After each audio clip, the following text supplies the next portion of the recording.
curso se va a denominar 16 tesis de economía política. Son las 16 clases del semestre, pero quedaron al fin 16. Ustedes saben que tengo otro trabajito que se llama 20 tesis de política. Y algunos dijeron: profesor, usted ha desplegado todo un marco teórico de la política, ¿y qué pasa ahora a la economía? Y sobre todo Marx había desplegado, como él dice, un sistema crítico de categorías como crítica de la economía política burguesa. Y en ese libro no aparece prácticamente sino algunas referencias. Entonces ahora viene, diríamos, la economía política de Marx. Pero como también anuncia un poco Juan José, no es el Marx de siempre. Ya tiene que ser el Marx del siglo XXI. Y por lo tanto, algunas tesis como muy sabidas, no sé, por ejemplo, que la categoría valor es propia del capitalismo, voy a tener que romper eso. La categoría de valor es tan antigua y antediluviana como el dinero, por ejemplo. Y también plusvalor, hubo ya hasta en la Mesopotamia. Hasta había capital, pero no capitalismo. Entonces habrá que pensar muchas cosas de una manera más no eurocéntrica, universal, descolonizada. Entonces estoy bastante optimista en que va a haber cosas nuevas. Pero al mismo tiempo voy a hacer una síntesis, no puedo decir síntesis, voy a hacer una relectura de los otros 3 tomos que ya están supuestos. Primero, la producción teórica de Marx, el comentario de los Grundrisse. Está en siglo XXI, nueva edición, más bonita que las antiguas, de esta manera. Cuesta 110 pesos, 120 pesos, está barato. Y donde se hizo un comentario, línea por línea, de los Grundrisse. Entonces fue la primera redacción del Capital. Lo supongo. Voy a decir que el que quiera estudiar a fondo, y más si son de ciencia económica, pues sería bueno que se metieran a leer el trabajo, porque ese segundo comentario de los Grundrisse que existe. El primero es uno en alemán y el segundo este. Y ahora que apareció en francés, 25 años después de la publicación española, dice el año pasado la traducción francesa: una novedad en el pensamiento francés. En el pensamiento francés. De Althusser, de Badiou, de todos los que usted quieran franceses. El primer comentario escrito en francés de los Grundrisse, y es una traducción del librito. El segundo tomo es hacia un Marx desconocido. Es la segunda redacción del Capital. Marx del año 1861 al 63, 2 años intensos, casi 3, escribe 6 tomazos, o mejor dicho, se publican hace poco, por primera vez, los 6 tomos de los manuscritos del 61-63. Pues mi comentario, hecho aquí, en la UNAM, en un largo seminario de 1984 al 88, trabajamos 20 semestres estas cosas aquí, 20 semestres.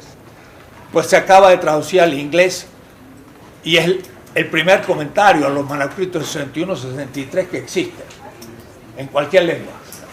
Digo esto para que sepan que cuando en el 88 se publicó era una novedad mundial, pero no fue muy leído en México porque todavía el marxismo estaba a un nivel bajo. Y el tercer tomo se llama El último Marx, del 63 al 82, es la tercera y cuarta redacción del Capital. Marx escribió 5 veces el capítulo 1, pero escribió 4 veces el Capital. Y del 63 al 65 escribió los 3 tomos, 1, 2, 3. Lo único que el primero se perdió, pero el segundo se ha publicado hace poco y el tercero hace 3 años. Manuscrito del año 1864-65. Cuando hice el comentario, no estaba publicado en alemán. Hubo que ver los inéditos en el archivo Marx de Sloterdijk, en Holanda, Amsterdam. El primer comentario a la tercera y cuarta redacción del Capital, que ya salió en italiano y va a salir en inglés. En fin, una nueva manera de ver Marx de una manera microscópica, leyéndolo línea por línea en el tiempo, arqueológicamente, mes por mes. Eso ya está hecho y el que quiera, póngase a estudiar en serio. Este curso ya no es eso. Este curso va a ser para principiantes, un poco como Rius, para principiantes. Pero lo único que como no sé dibujar, pues no lo voy a poder hacer como él. Pero es un Marx para principiantes, pero ya actualizado al siglo XXI. O es decir, que no es tan para principiantes que digamos. Pero si alguno no sabe nada de Marx, podrá leer este libro. Digo este libro porque ya está terminado y en la próxima semana lo entrego a siglo XXI y espero que antes del fin del semestre tengamos el librito. Entonces estoy leyendo un inédito, lo vamos a ir poniendo en mi página clase por clase y a la tercera clase se borra. Así que el que no lo baja se queda sin texto, porque va a salir el libro y no quiero que salga por todas partes antes que el libro. Así que ustedes tienen la novedad. Además, no lo van a leer, sino lo van a escuchar, lo cual me parece más interesante y también me pueden a veces interrumpir, aunque tal es el tema que hay que dar el contenido, que no va a haber muchas interrupciones, si no, no vamos a avanzar. Pero la ventaja está escrito. Entonces, si por ahí no termino la exposición, ustedes terminan de leer el tema. Son 16 tesis, una por clase. Y si no termino la tesis en la oral, bueno, ustedes terminan por leerlo, ¿no? Así que la cosa está bien organizadita. Es el curso más organizado en mi vida, porque está bien ya dictaminado, está escrito, etc. Entonces, por ahí voy a empezar leyendo y explicando un poco, porque palabras preliminares, son 2 páginas o 3, me va a llevar unos minutos irlo leyendo. Al avanzar en los últimos 30 años, investigaciones de filosofía económica, si los alumnos de ciencia económica son economistas, deben saber que esto va a ser filosofía. Marx era filósofo en sentido estricto y era economista en sentido estricto. Fue las dos cosas, lo cual hace que en realidad para entender bien a Marx hay que ser economista y filósofo en serio. Pero casi siempre andamos con un pie, pero no con los dos. Entonces, los filósofos descubrimos muchas cosas que el economista no descubre, y el economista descubre cosas que al filósofo se le hace más difícil, más matemática, más conceptos. Entonces, esto va a ser sobre todo filosófico. ¿Por qué? Lo practiqué hace como 2 años y vinieron algunos estudiantes de ciencias económicas, la maestría y el doctorado. Y debo decir que en los trabajos finales, los que estaban en la maestría en ciencia económica entendieron los conceptos filosóficos de Marx mejor que los filósofos, porque tenían economía. En cambio, los filósofos que no saben nada de economía, les cuesta más entrar a la categorización de Marx.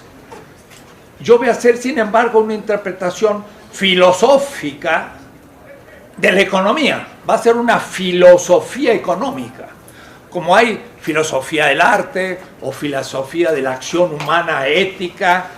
Esto va a ser una filosofía de la economía, pero en base a Marx, como crítica del capitalismo.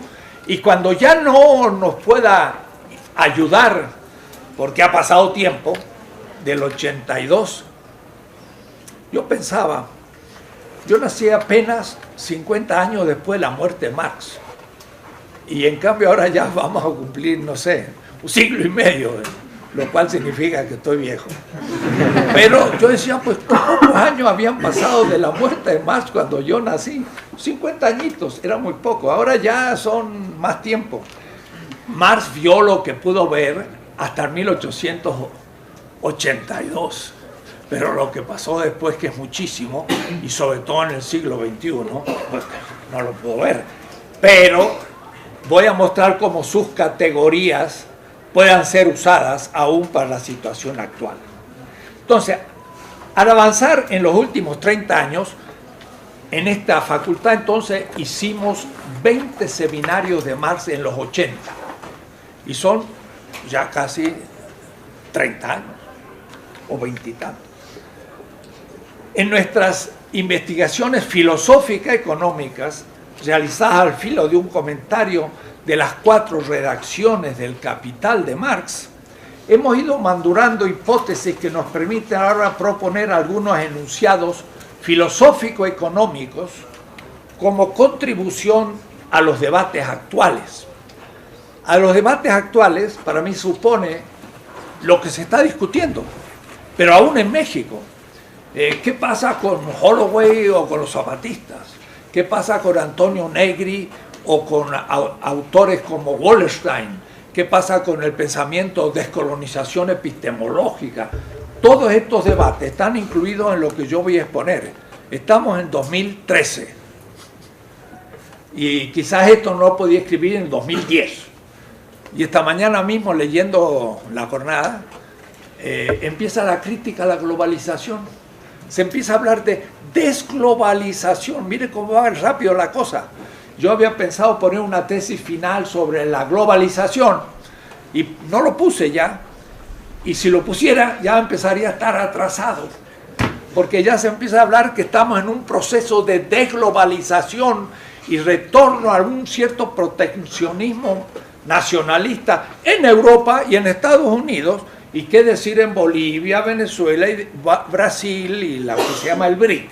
Puede decir que las cosas pasan muy rápido y el filósofo debe estar atento a lo que está pasando, no a lo que pasó hace un siglo, lo que pasó el año pasado, y hay que pensarlo.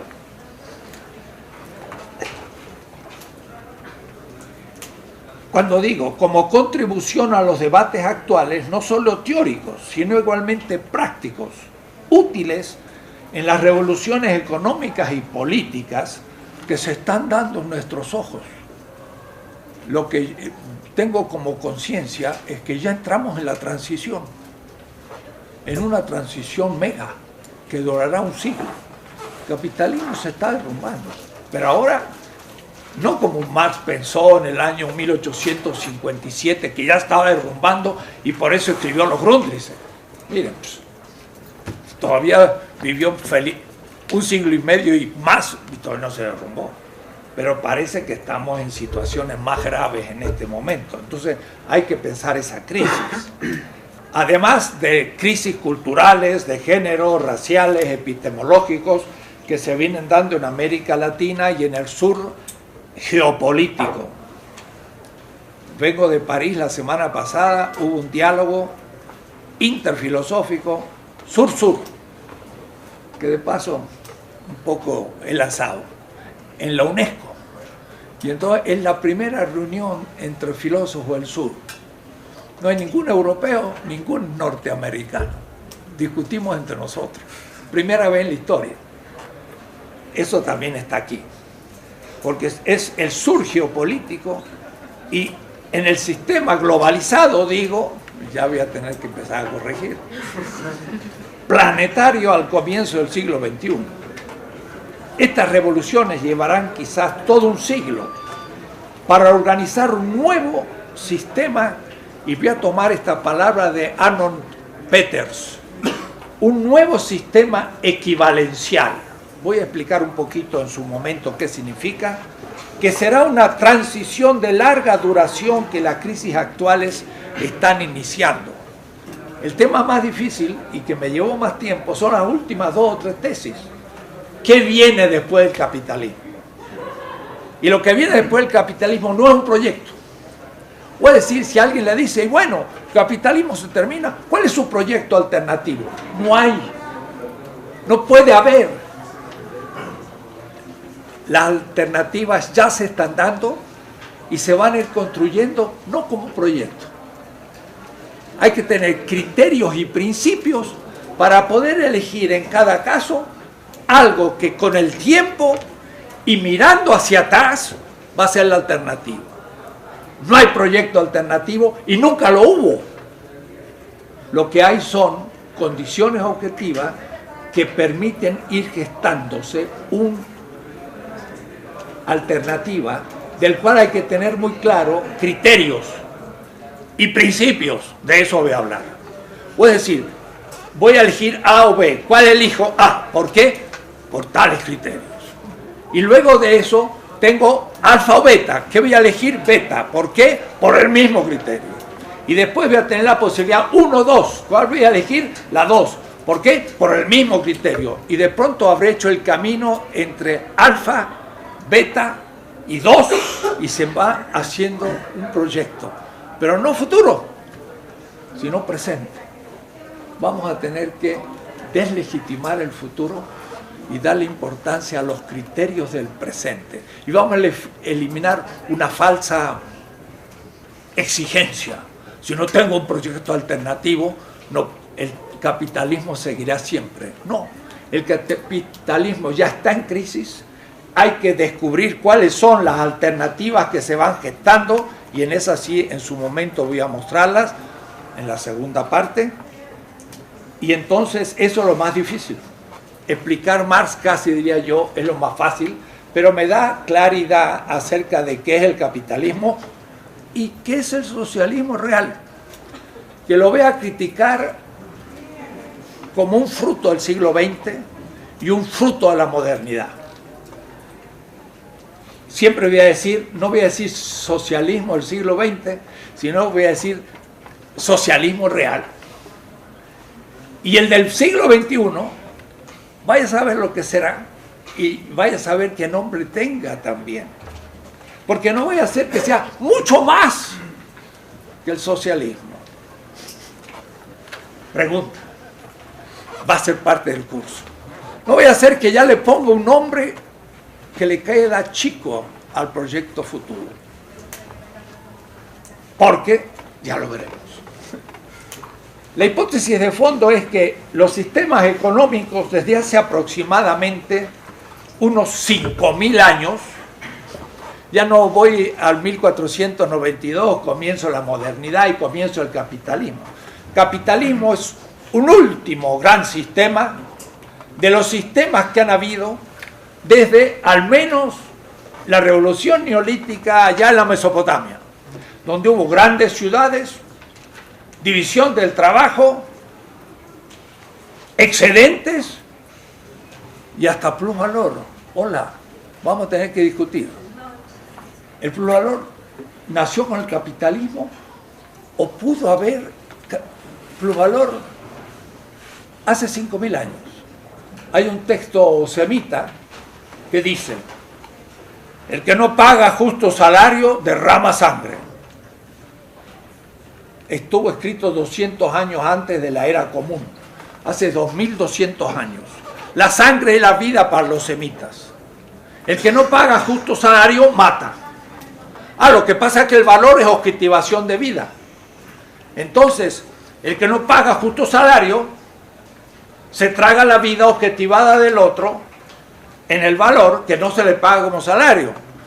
En ese texto simbólico ya está el plusvalor, hace 2200 años. Entonces la cosa era un poquito más importante o más grave y veremos. Al decirles esto, estoy rompiendo esquemas. Con respecto al marxismo europeo, francés, alemán, norteamericano. No digamos latinoamericano, que veníamos de atrás. Pero mis textos están fundados primero en las propias intuiciones de Marx, pero un poquito más allá también. ¿Por qué digo que tiene 5.000 años de organización de la producción, distribución e intercambio de bienes según una gestión heterónoma del excedente, logrando lo común. Antonio Negri ha escrito un libro, el último, se llama Commonwealth. En castellano no le pusieron otro nombre. Commonwealth en inglés es riqueza común, lo común. Y entonces él dice, lo común no es público ni privado. Acha, ahora me estoy reconciliando con Negri. No todavía con Holloway, pero con Negri. Y con algunos otros.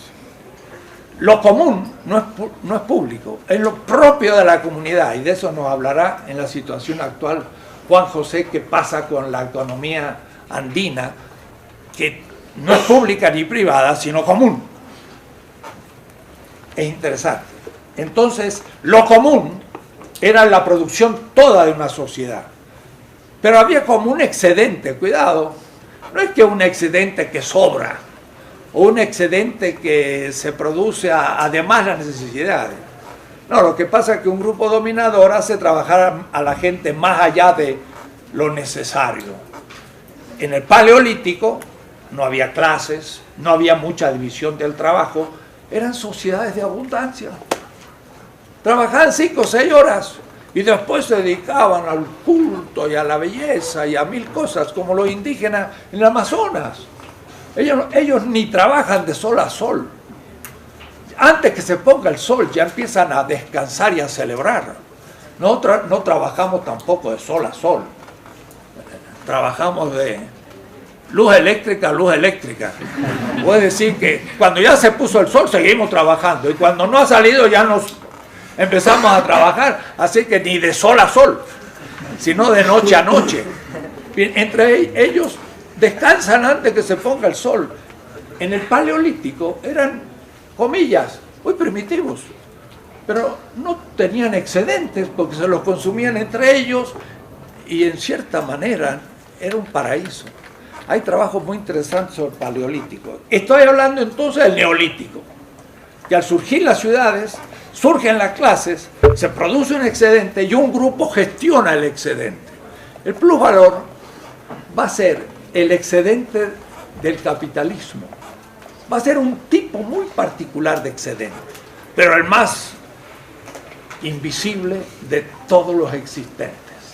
Y por eso Marx va a acabar en la mina y va a mostrar lo que ningún economista burgués va a mostrar, el plusvalor. Y lo va a confundir con la ganancia. Y entonces Marx dice, como confunden el plusvalor con la ganancia, no saben ni uno ni el otro. Y confunden todo, y con ese pase de mano desaparece oculto el excedente que al fin lo maneja una clase. Y hasta el explotado no sabe en qué lo explotan y cree que hace justicia el patrón cuando le paga el salario que habían acordado. Y ahí ya está la causa de su pobreza. Y el filósofo se pone a estudiar ética, comunitaristas, liberales, utilitaristas y todo, y vive en el capitalismo y no sabe dónde está el mal del sistema. ¿Por qué? Porque el filósofo no tiene categorías económicas políticas para descubrir dónde se encuentra el mal estructural de una época. ¿Por qué? Porque desprecia a Marx. El plusvalor en ética es la falta moral. Y en un lenguaje teológico o religioso metafórico es el pecado. Y para Marx el pecado original. Marx, sí, lean ustedes el Capital, capítulo 5. No, el de la acumulación, el último, el séptimo, dice, la acumulación originaria es lo que los teólogos llaman el pecado original. Ustedes dirán, este Marx es chistoso. El pecado original dice que es la acumulación originaria, qué chistoso. El de la izquierda dice, qué chistoso, pero no lo toma en serio. Y el de la derecha o cristiano dice que falta de respeto. Decir que la acumulación originaria es el pecado original. Pues va en serio, hay 17 textos de Marx sobre el pecado original y es perfecto economista y no se escandalicen, excelente teólogo, porque el pecado original en la edad moderna es la estructura del capital. Ni San Agustín lo dijo también. Pero este no es mi curso de hoy, sino otros que hay que dar, porque Marx da para muchas cosas. Últimamente en Suiza, hace un mes y medio, hablé la teología metafórica de Marx en un gran congreso marxista. Quedamos todos con la boca abierta. En México me critican, dice, oh, este no entiende a Benjamín, porque dice que Benjamín decía que el enano esa era la teología, pero era una metáfora. ¿Qué metáfora? Era teología. Pero tengo colegas que piensan que es metáfora. Bueno, vamos a discutir las cuestiones también, porque esto es polémico, así, le ponemos chile a la cosa, porque ese no. Saben que la universidad tiene que ser debate, si no, ¿qué estamos haciendo? Bien. Antes de esa época hubo sistemas equivalenciales llamados a veces primitivos, que lograron comunitariamente cierta abundancia de autoproducción y consumo. Estamos finalizando el largo proceso del neolítico que en el comienzo del siglo XXI, como revolución de largo plazo, porque nos estamos transformando en el Homo urbanus. Hace 5.000 años empezaron las ciudades, todos eran agrícolas, ni siquiera, sino que eran cazadores, plantadores, recolectores de raíces, 99% de la humanidad, y unas pequeñas ciudades surgieron en la Mesopotamia y en algunos puntos de la tierra hace 5 o 6.000 años. Hoy, más de la mitad de la humanidad ya vive en ciudades, pero al decir hoy es casi 4 o 5 años. Llegamos justo al 50% de la humanidad y aceleradamente en 30 años, 40, el 90% de la humanidad va a estar en las ciudades. Nos vamos a transformar en una especie de parásito urbano, el Homo urbano. Y en ese Homo urbano es el neolítico que termina, porque ahora ¿qué hacemos en esa ciudad? Y el sistema económico urbano es el que produce excedente y el que permite que un grupo, no todos, gestionen el excedente. Y ese es el tema económico por excelencia y el tema de la injusticia económica y al mismo tiempo la clave de todos los sistemas económicos. Cómo se define, se maneja y se reproduce y crece el excedente de una sociedad. Y por ello, igualmente, se agotan los sistemas económicos que gestionan oligárquicamente los excedentes. Si superamos ese manejo oligárquico, entre pocos, burgués, del excedente, llamado plusvalor, vamos a entrar a una edad nunca vista, donde la humanidad, por una maduración de su subjetividad, no va a aceptar que otros manejan el excedente de su producción, sino que va a decir, yo lo he producido, yo lo gestiono. El socialismo quiso hacer eso, pero ¿qué pasó? Hubo una gestión estatal del excedente. Y ahora lean lo que se dice en Venezuela, por ejemplo, Luis Álvarez, dice, no me confundan propiedad estatal con propiedad social. La Unión Soviética tenía propiedad estatal, pero no había gestión social ni propiedad social. Era otro tipo de usurpación del excedente. El obrero nunca gestionó el excedente de su salario, que no pagaba el precio de su trabajo y por lo tanto no producía valor, pero de todas maneras sí producía valor que no se le pagaba como salario, y esto era gestionada por el Estado y la burocracia, que nadie había elegido sino ellos mismos. Entonces era otro tipo de oligarquía. Hay que caerle. Era moderno y eurocéntrico. No aceptamos el socialismo real. Y Marx sería el primero en criticarlo. Y les puedo después describir, si ustedes quieren, cómo sería la crítica de Marx al socialismo real. Lo haremos en el camino, porque no se ha hecho. No hay un libro bien hecho sobre crítica marxista del socialismo real. Parece una contradicción, pero no hay ninguna contradicción. El marxismo no es el socialismo real, no es el marxismo-leninismo y muchas cosas inventadas, sino que es una cosa más estricta y más precisa. Estas tesis de economía política son correlativas a las ya publicadas en Política. Se trata entonces de mostrar metódicamente cómo se desarrolla un sistema de categorías no ya de la política, sino de la economía política. La tesis tradicional era: la economía es la infraestructura y hay una supraestructura que es la política y la ideología. Entonces era la economía abajo, la política y la ideología. Estas eran las tres instancias, sobre todo de Althusser. Me acuerdo una discusión con el profesor Hauck, que durante 30 años ya se ha jubilado, aunque es más joven que yo, porque en Alemania se jubilan a los 65 años, y aquí terminamos de dar clases con los tenis por delante.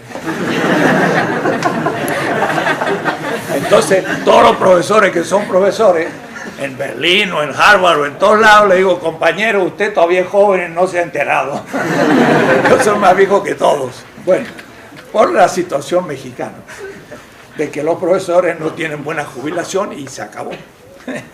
Bien, le dije a Hauck, que enseñó en Berlín 30 años marxismo: infra y supraestructura no es una categoría de Marx. ¿Cómo? ¿Dónde aparece? Aparece ahí en el prólogo del Surkritik del año 59, 3 líneas, que para mí fue una especie de congraciarse con Engels, que todavía no le ayudaba mucho tampoco económicamente, pero era buen amigo. En todo el Capital, 4 redacciones, que son como 10.000 páginas, no tiene una página sobre la suprainfraestructura. Si fuera una cosa importante, lo hubiera puesto en la primera línea. Más, Engels dice: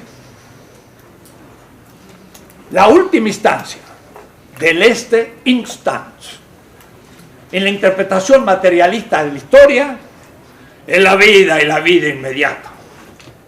¿Cómo? ¿No es la economía? No. ¿La producción? Tampoco. ¿Qué? La vida humana. Entonces, ese esquemita se viene abajo. No es marxista, de Marx. Es del marxismo-leninismo, que es una ideología productivista de dominación. Porque en nombre de esa ideología productivista no aumentaba la tasa de ganancia, aumentaba la tasa de producción. Planes quinquenales. Se producía más. ¿Quién dirigía esa gestión? La burocracia. ¿Quién lo había elegido? Ellos mismos. Y después se consumía, no se podía consumir. Claro, estábamos en guerra, había que proteger la revolución, y no se consumía, y no se consumía, y se vino abajo todo el tinglado. Porque la gente dijo: yo quiero comer una banana, un plátano. Y cuando las DDR salieron, rompieron el muro, no dijeron viva la libertad, sino quiero comer un plátano. Dirán, qué tipo más materialista, ¿no? No habían consumido, porque siempre se postergaba para la próxima generación. Era una ideología productivista, ya vamos a verla muy despacio. Moderna, estamos en lo transmoderno.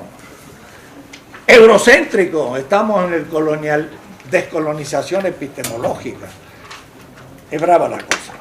Entonces, ¿cómo va a funcionar esto? Como dice Marx, cada determinación es una determinación determinante determinada, pero además en círculo y además en espiral. Entonces, esto es económico y es en círculo, y esto es político, y como es en círculo, en la próxima vuelta de la espiral, esto es económico y esto es político. Si me paro aquí, esto está determinado por lo económico, pero esto determina lo económico futuro. La política está determinada y es determinante de la economía.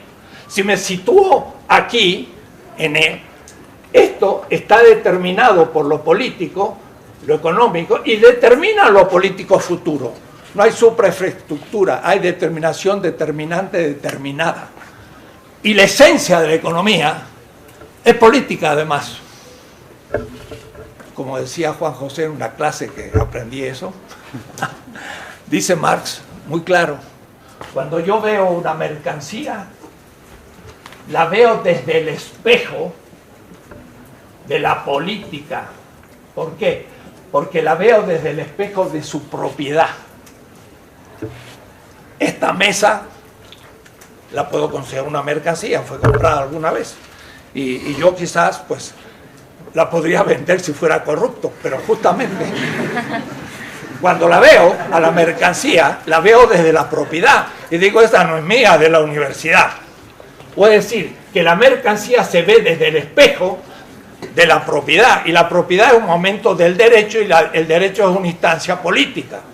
Quiere decir que en su esencia lo económico está constituido por la política. La propiedad es un problema de derecho, no es un problema económico. Entonces no es superestructura, la cosa no más difícil, más precisa. Marx nunca dijo eso. Y así todo lo demás. No hay tres instancias, hay campos. ¿Y cuántos campos? Indefinidos. ¿Cómo tres? Ideológico. ¿Qué significa ideológico? ¿Y la cultura es ideológica? No, tiene muchas cosas la cultura, pero además también hay deporte. A esta hora está jugando el Real de Madrid y el Barcelona. También hay mucha gente que mira eso. Entonces, eso también puede terminar hasta hacer una guerra, como fue El Salvador con Honduras, por un partido de fútbol. Entonces, hay muchos campos, no solo tres. Entonces, estoy pensando en una reinvención de la teoría para el siglo XXI, siendo perfectamente coherente con Marx, y el que diga que no, vamos a los textos, porque ya no voy a repetir los textos, los voy a madurar, los voy a hacer que se superen. El cruce entre ambos sistemas, político y económico, podría darnos ocasión de escribir otra obra, por ejemplo, una historia de América Latina, donde viéramos cómo la economía determina la política en un periodo y cómo esa política determina la economía en el segundo, y en la historia trabajar con esos dos campos.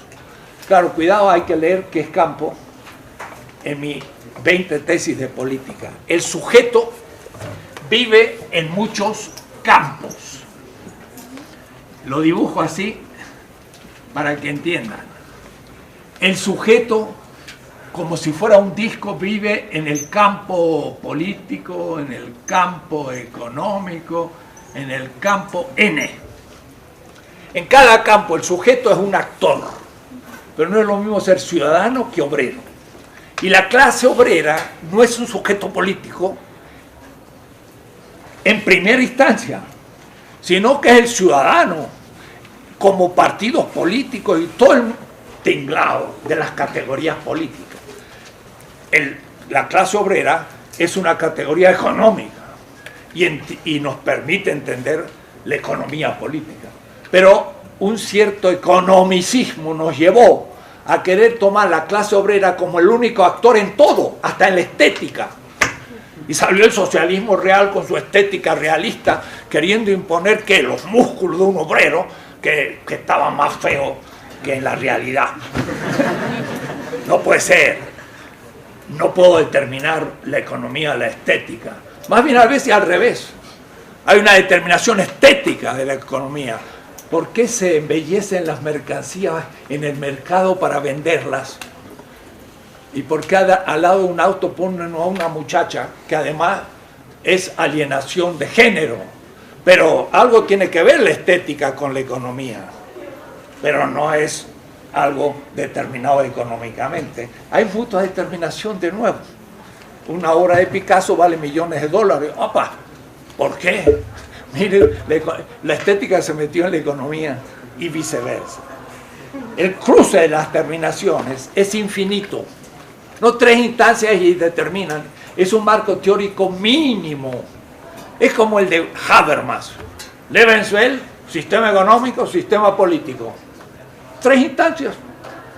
Y con eso Habermas quiere analizar algo, no puede analizar nada. ¿Y dónde está el género? ¿Dónde está la raza? ¿Dónde está el colonialismo? ¿Dónde está? Son problemas que no puede tocar. Y entonces, claro, no toca casi nada, lo que simplemente puede tocar por ese estrecho marco teórico categorial. A eso le pasaba al marxismo, quería sacar todo de la manga de economía, no puede. Pero sí puede determinar todos los campos, porque todos los campos determinan todos los campos, no por la economía sola, sino todos.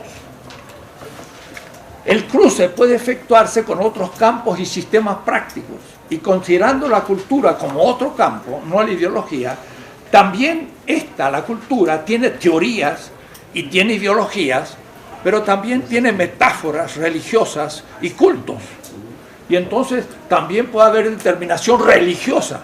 Claro, todos los sistemas ante el capitalismo fueron justificados religiosamente en cuanto al manejo del excedente. ¿Por qué? Porque se veía. El siervo de la glef, de la espada medieval, le entregaba el diezmo al señor feudal y se veía el carro de trigo donde llegaba el tributo. No puede decir que no existía el excedente, pero se lo daba para que lo protegiera, para que lo protegiera al campesino siendo guerrero contra los otros señores feudales, y porque Dios quería. Entonces la religión justificaba, pero cuando el excedente se hizo invisible, ya no hubo necesidad de justificarlo. Y entonces se produce la secularización. ¿Qué milagro? Pues no hay ningún milagro. No necesitó ahora justificarse, porque nadie lo veía, ni el obrero. Y ahí va la intención política de Marx. Si el obrero descubre que es alienado en un excedente invisible, entonces va a decir, devuélvanme lo robado, y se arma el lío. Toma conciencia política, no solo económica.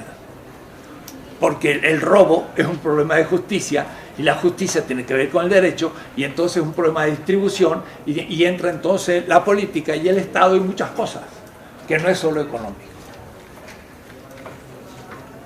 Así, cada categoría de un campo, clase, no es lo mismo que ciudadano, o sistema, sería sin embargo una condición condicionada condicionante, de otra manera, una determinación determinada determinante. Esto es la vocabulario de Marx en los Grundrisse, explícitamente, de Bedienung, de Bedingtheit. Bedienung es condición condicionada, condicionante. Se cierra así un círculo, mejor un círculo de círculos, una espiral dialéctica, que ya había propuesto Hegel, pero que Marx retoma en este punto. Como en las obras anteriores, va dirigida nuevamente esta, yo digo, a los jóvenes, es decir, a los que se inician. El que no sepa nada de Marx puede tomar esta obra. Y el que sabe mucho podrá tomarla para criticarla. Y de paso me hace llegar las críticas para que mejoremos. A los que se inician en la tarea económica y filosófica, en la vida productiva o en la reflexión teórica acerca de ellos. Son tesis muy apretaditas. Puede decir, a veces van a ocupar 6 páginas. Podrían ser un tomo, pero lo sintetizo al máximo. Intento no usar una palabra de más. Y lo hago, por supuesto, escribiendo, pensando. No hay demasiadas consultas de bibliografía, es síntesis. Los enunciados son simples, tesis, propuestas categoriales que forman un marco teórico que permite pensar temas concretos. Son categorías. Es difícil, ¿eh? El tema de la categoría no es conocido. Al profesor Hauck está dirigiendo 8 tomos de un diccionario de Marx. Y le dije, hola, ¿qué tal si te escribo algún artículo? Bueno, dice, pero ya lo hemos distribuido. ¿Cuál querrías escribir? Y yo digo, mira, el concepto más importante de Marx es el concepto de categoría. Alguien lo ha escrito, 8 tomos, 1000 conceptos de Marx. El concepto categoría estaba libre, me lo dio. ¿No? Escribir concepto categoría. Yo dije, ¿qué marxistas serán todos los del diccionario? Digo, pero usted escríbete otro. Bueno, el segundo concepto que genera todas las categorías es el trabajo vivo, Lebendige Arbeit. Seguro que alguien lo tomó. Pero a ver, anda a mirar la lista. Nadie lo tomó. Entonces ya entré en duda del diccionario.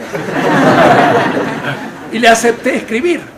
Holloway, por ejemplo, dice que la categoría fundamental de Marx es trabajo abstracto y trabajo concreto. Falso. El trabajo vivo es el punto de partida. ¿Quién es? La corporalidad del trabajador. Y el trabajo objetivo, objetivado, trabajo muerto, valor. Y de ahí empieza todo. Jorge Veraza, un amigo, sin embargo, me dice, este es Dussel, ¿qué está haciendo ahí hablando de la exterioridad y del trabajo vivo? Veraza todavía no se ha enterado lo que es una categoría. No sabe cómo trabaja Marx las categorías. Yo voy a hacer un juego de puras categorías, porque Marx dice, de lo que se trata es hacer la crítica de todo el sistema de las categorías de la economía política burguesa, y le cito el texto, claro que es del manuscrito 61-63, que no conoce casi ningún marxista, ni Engels le dio importancia, y Lucas tampoco, y todos los demás no lo han leído a ese manuscrito, porque se ha publicado hace poco. Marx dice, de lo que se trata es la crítica de todo el sistema, las categorías. Entonces, estas 16 tesis es un marco categorial, queridos economistas y filósofos. El filósofo que no sabe qué categorías usa en filosofía, no es filósofo, es un comentarista. Y ustedes tienen que armarse su marco teórico, categorial, propio. Y si no lo tienen, no son filósofos, son sucursaleros. Usan las categorías de otros, pero como no las han inventado, las usan siempre mal, aunque sean especialistas. Y yo también de Marx. Porque, por supuesto, si Marx estuviera aquí, haría otra cosa que yo. Entonces me diría, Enrique, me estás falsando. O no falsando, no sé, sino estás errando, no falsando. Y yo diría, a ver, explícame un poco para entender mejor, es inevitable. Porque él creó un marco categorial propio. Y yo intento crear también el mío, pero es otro. Son tesis filosóficas, no solo económicas, pero no se limitarán al momento teórico-filosófico de Marx o de otros economistas, ya que tendremos en cuenta algunas hipótesis nuevas que ya les estoy avanzando, unas cuantas. El auxilio de los economistas nos es necesario a los filósofos, y he recurrido a ello, pero la narrativa es filosófica y no económica. Deben separarse claramente los niveles epistemológicos para evitar confusiones, pero luego hay que trabajarlos dialécticamente al mismo tiempo. Hay tres partes de este curso. Una introducción histórico-sistemática, que comenzaremos definiendo las tesis fundamentales del punto de partida. Y lo que se enseña siempre como las primeras categorías del Capital de Marx, yo los voy a situar ahora en la historia. Y Marx dice explícitamente, el Capital no es un libro histórico, sino lógico. Lógico. Claro, toma un objeto histórico que es el capital presente, pero hace la descripción lógica de las categorías. Yo voy a hacer eso, pero algo más. Voy a situarlos en la historia. Marx no lo hizo.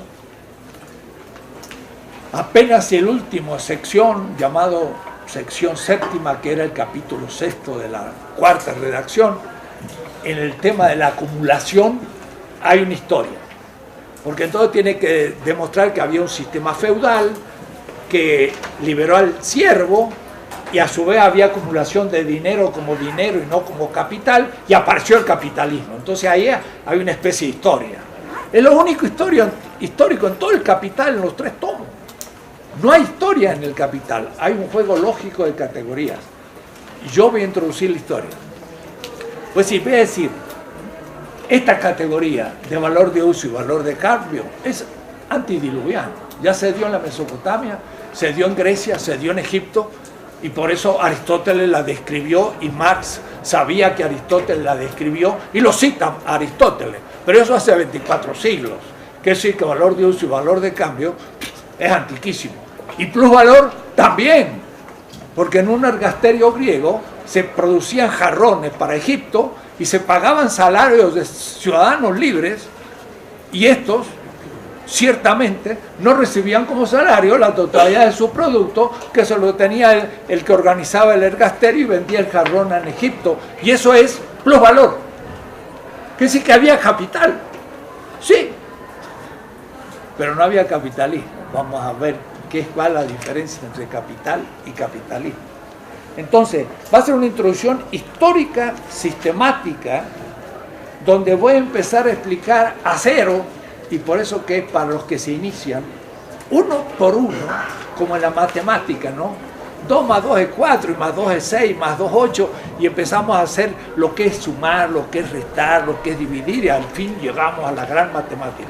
Hay que empezar muy simple, porque pasa que muchos economistas no saben ni lo que es composición orgánica al fondo, o lo que significa el concepto de subsunción, o el que sea, y por lo tanto creen que son economistas marxistas, pero hay muchas categorías que nunca lograron verlas claras.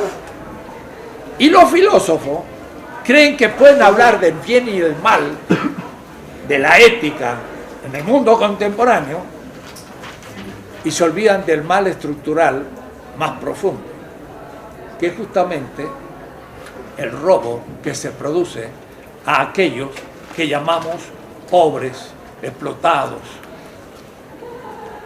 culturas coloniales, sistemas coloniales, del cual el mundo está lleno. Y los indignados de Estados Unidos hablan del 1% y el 99%.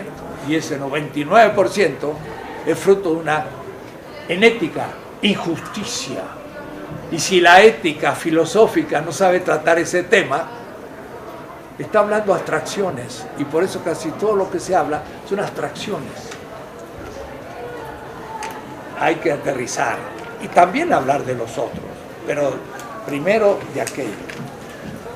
Será entonces una visión crítica, en tanto que muestra lo invisible, lo que yace oculto. Marx dice, se transforma en una esencia misteriosa, misterieuse. Un poco como Wittgenstein dice, de lo que no puede hablarse es mejor guardar silencio. Y claro, se guarda silencio porque no se sabe qué es el plusvalor, el excedente de este sistema. La criticidad de esta fenomenología. Marx es un fenomenólogo en filosofía. El economista me dirá, profesor, ¿qué significa eso? Bueno, vaya a un diccionario de filosofía. Y al filósofo va a decir, Marx, fenomenólogo, era Husserl. No, era ya Hegel.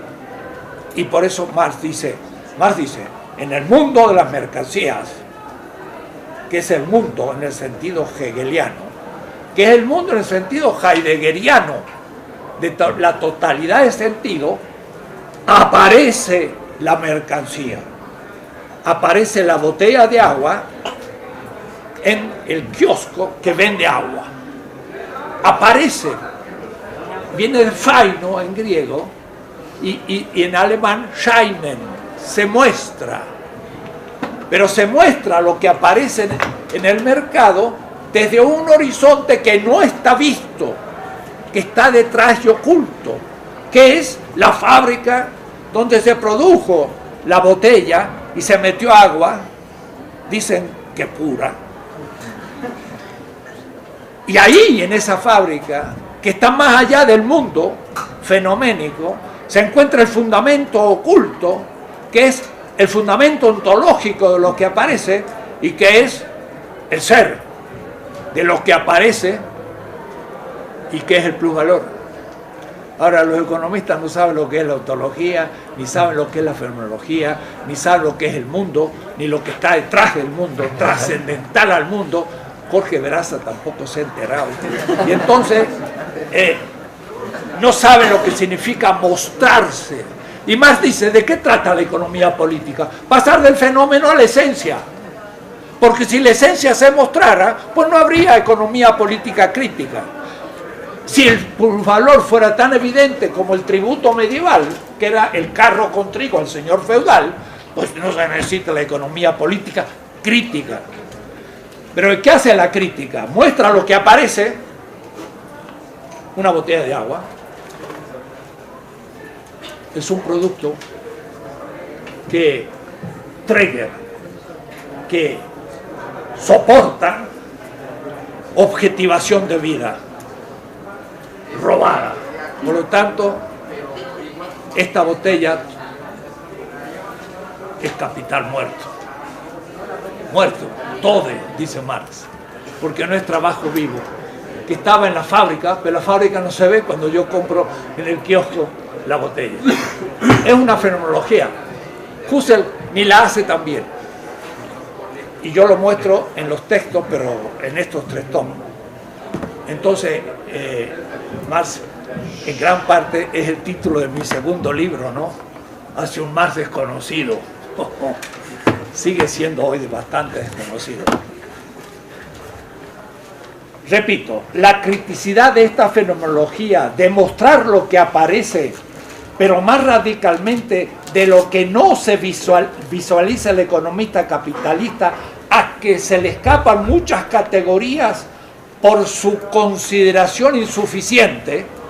El capitalista puede hablar de oferta y demanda, mercancías, precios, salarios, todo, pero todo es superficial. Y más diría aparente. Lo que está detrás, que es el fundamento, no lo ve. Ni Adam Smith, ni Valdras, ni Jevons, al comienzo nomás. Y después, qué decir cuando ya llegamos a Hayek y llegamos a Friedman. Ahí todo ha sido fetichizado, o es decir, ocultado. Y entonces lo que aparece es la apariencia nomás del mercado, pero no se ve lo que el mercado ha ocultado. La criticidad de esta fenomenología consiste exactamente en la mostración de todas las categorías que constituyen la esencia. Profesor, usted habla de esencia, eso no es esencialista. No. Marx habla de Wesen, esencia, pero la esencia es progresiva y como totalidad. Es un concepto dinámico de esencia, no es esencialista. La esencia del capital es lo que interesa, no los fenómenos. Y yo le pregunto, me acuerdo en Brasil en una reunión con obreros, ¿qué es el capital? Obrero. ¿Es un banco? No. ¿El empresario? Tampoco. ¿La fábrica? Tampoco. ¿El dinero? Tampoco. Y me dijeron todo lo que es la economía. Dije, tampoco. Entonces, ¿qué es el capital? Se lo largo como una formulación misteriosa, que vamos a ver muy clara y el que sabe un poco más lo entiende. Pero él dice, Verwertung des Wertes, valorización del valor, es la esencia del capital. Y eso está oculto, no lo ve nadie. Nadie, ni el empresario, ni el obrero, ni el economista de la Facultad de Economía. Son todos burgueses aquí, o la mayoría. Hay algunos marxistas, pero que también es necesario repensar las cosas. Entonces, en la primera parte describiremos la historia económica y las categorías que culminan en el sistema capitalista vigente, siendo esta la intención de la investigación económica de Marx. Marx en realidad fue un crítico del capital en cuanto mostró lo que el capital era. No, nada más. Lo que pasa es que mostró lo que todos ocultaban. Entonces, va a ir demostrando las categorías y va a poner categoría de plusvalor fundamental y aparece como ganancia. No es lo mismo lo que aparece como ganancia que lo que es plusvalor. Y el plusvalor no aparece la ganancia así, pero la ganancia aparece en el mundo de las mercancías, en el mundo de los fenómenos. El plusvalor no aparece porque está en la producción. Está en lo profundo, dice Marx. Y habla de superficie y profundidad. Y entonces habla con un esquema. Y tiene la idea de lo que es la totalidad y la exterioridad. Y él dice, entra al mercado, sale del mercado. Hay un muro. ¿Y a dónde va? En el capítulo 2 cuando dice el capitalista encuentra una fuente creadora de valor. ¡Qué belleza! Es el obrero, pobre, que todavía no es clase, pobre. Entonces, mi colega de esta facultad, que aprecio mucho, Horacio Ceruti, me dijo, este es el que habla del pobre. Eso es un simbolismo. ¡Wow! Más habla del pobre, porque antes de ser clase, el pobre es el que debe vender su corporalidad. Y de la exterioridad entra al capital como trabajo asalariado. Pero no era clase. El campesino, o mejor, el indígena que llega al Distrito Federal, deja su campito, donde comía su maíz en la autoproducción y la autorreproducción, y viene a buscar trabajo porque ya no se puede. Entonces viene como ¿qué? Como un pobre, dice Marx. Absolute armut, pobreza absoluta, pauper ante festum. A este Marx le gustaba el latín además. Ante festum. El pobre antes del festín. Y yo le agrego orgiástico del capital. Entonces el pobre viene y le dice al patrón, ¿tiene trabajo? ¿Cómo que tiene trabajo? Dice, trabajo del pobre. Ya invertimos la cosa. El empresario da trabajo. Y en alemán es Arbeitgeber, el que da trabajo. Así que usted, señor empresario, da trabajo. Si yo veo que no trabaja mucho, el que da trabajo es el obrero. Usted lo que le da es la posibilidad de usar un medio de producción y otras cosas, porque el pobre es un desgraciado pobre que ha dejado todo en Oaxaca. Primero el pobre. Y Marx dice, la oposición absoluta antes del capital es el enfrentamiento entre el posesor del dinero, que no es capital todavía, y el posesor del trabajo, que no es todavía clase obrera. ¡Ja! Eso es marxismo, eso es Marx. ¿Dónde lo leí? En Marx. ¿Y quién me lo enseñó? Nadie. Ni Engels lo sabía, ni Lukács, y no nombro a los mexicanos porque estamos dentro. Nadie entendió eso. Y cuando digo nadie, encuéntrenme un texto. Que lo vio Marcuse, lo vio Althusser, lo vio Badiou, nadie ha visto ese tema. El enfrentamiento radical que posibilita el capital es entre un trabajador como trabajo y un dinero como dinero, que cuando entran al contrato, uno subsume al otro, y el trabajo ahora se transforma a trabajo como capital, y el dinero se transforma en dinero como capital. Es un manejo categorial de precisión. No ha sido descubierto estas cosas, usted no se da cuenta, porque no han estudiado Marx quizás, pero búsquenlo en alguno, y va a ver que no se encuentra muy fácilmente. Bien, esto para decir que, y ahora les leo el texto, lo podrán leer ustedes con la nota, que dice Marx, la crítica, de lo que se trata es la crítica a todo el sistema de las categorías de la economía política burguesa. Nota 5, manuscrito del 61-63, Mega, segunda parte, página 1385, editada hace 12 años o 15 años. Nadie lo tenía, esos textos, son nuevos. Incluyendo la última tesis de esta parte, algunos desarrollos teóricos coherentes del método de Marx, etc. Vamos a tocar la teoría de la dependencia.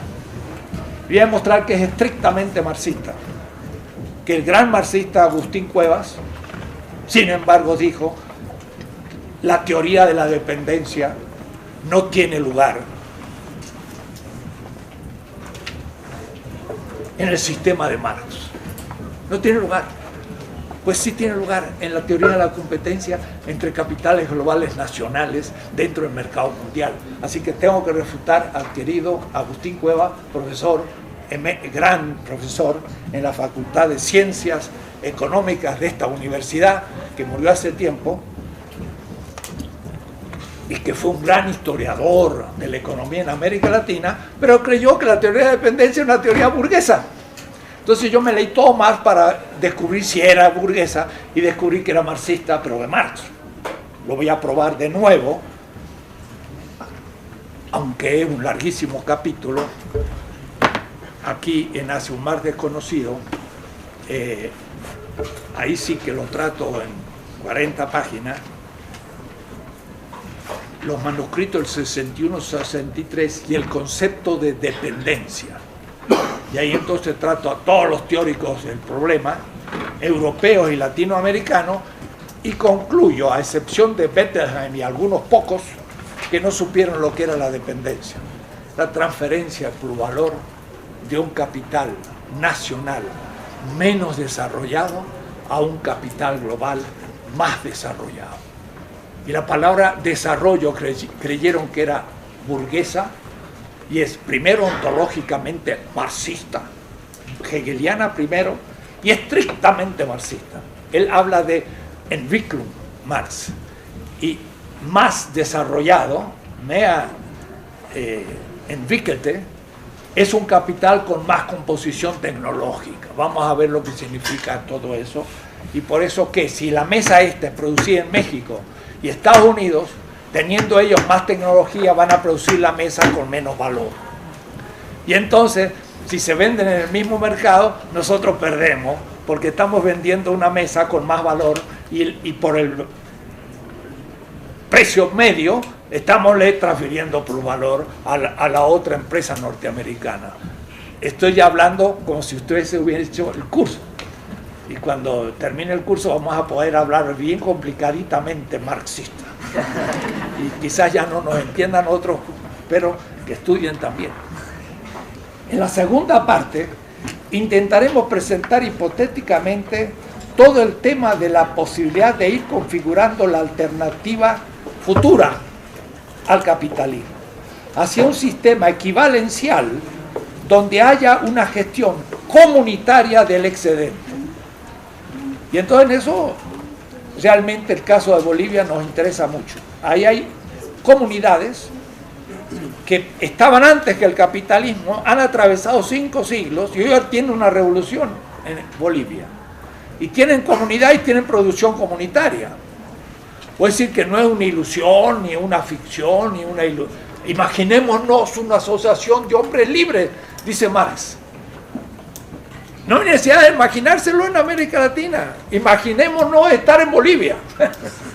Y ya no hay que pensar mucho en la fantasía. Y ese es el tema de la comunidad y la gestión comunitaria del excedente. Lo que pasa es que toda la humanidad va a eso.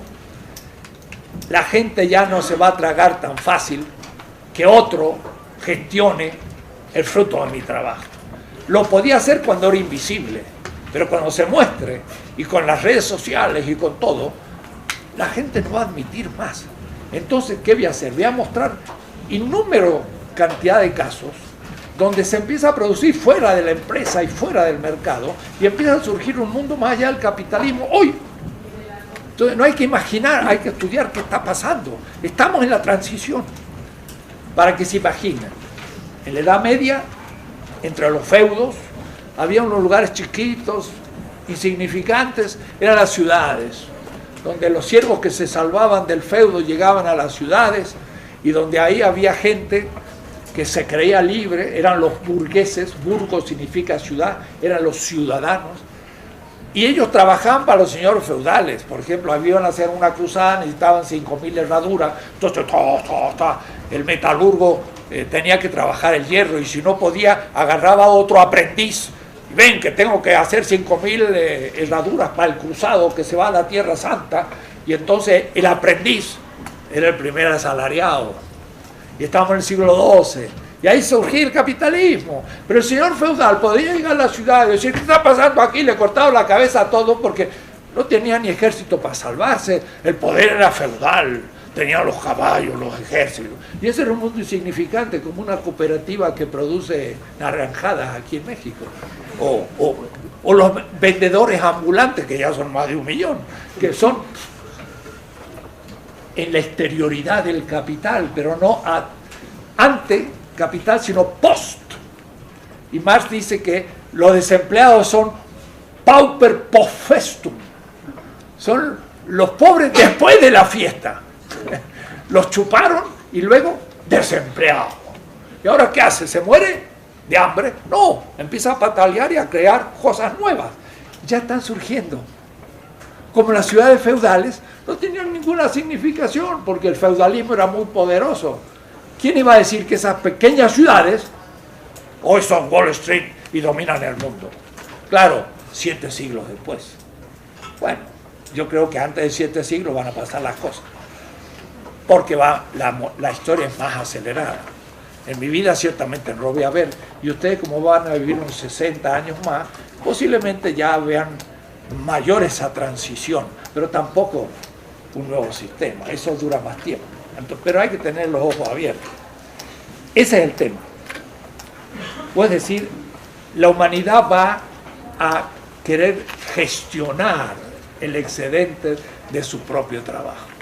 Y eso entonces Marx pensó el tema, pero lo vamos a leer al texto y van a ver ustedes cómo el socialismo real lo interpretó y cómo podemos hoy interpretarlo. Cuando dice, imaginémonos una sociedad de hombres libres que primero se ponen como comunidad y luego producen algo, pero lo que producen es social.